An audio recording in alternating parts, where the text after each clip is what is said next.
فينا امبارح.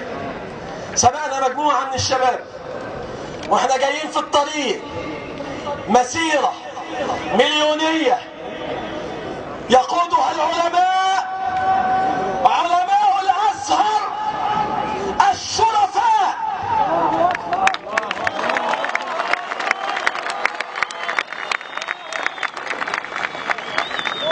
تحركنا من رابعة وجينا ومعنا ملايين الشعب المصري.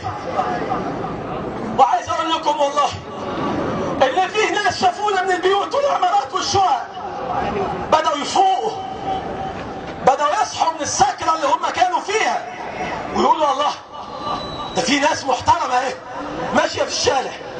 وبدأ ناس ينضموا الينا بالفعل.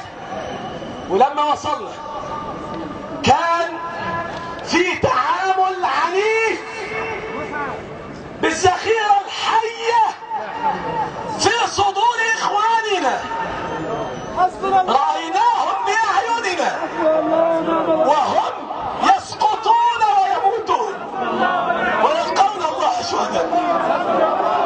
اسمعوني يا اخوة، اسمعوني لو سمحتوا، اسمعوا بس عشان نفهم.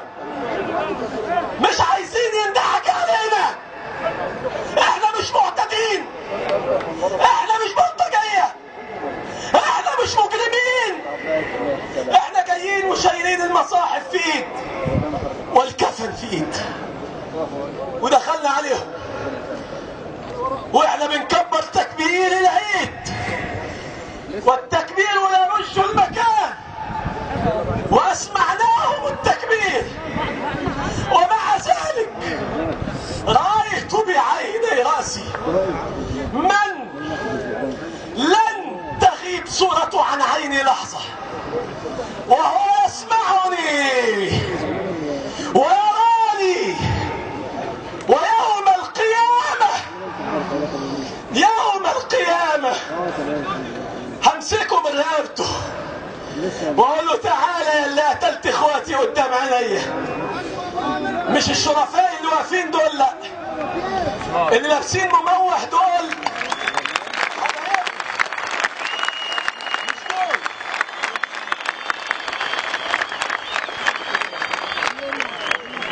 ومش كل اللي لابسين اسود.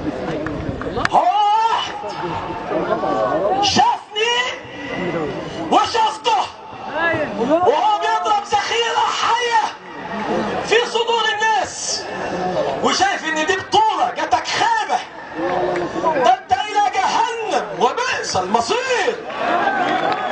ايه اللي انت بتحببه ده؟ ايه اللي انت بتحببه ده؟ وعدوك بايه؟ منصب؟ تبقى ايه وزير يعني؟ طز. تبقى في ايه؟ تبقى معاك فلوس؟ طز. خذ ما شئت من الدنيا، لكن تعالى لي بقى يوم القيامة يا حلو هنتحاسب. ساعتها هتقول لي انا عبد المأمور. لا يا حبيبي، انت عبد لله، ملك المأمور.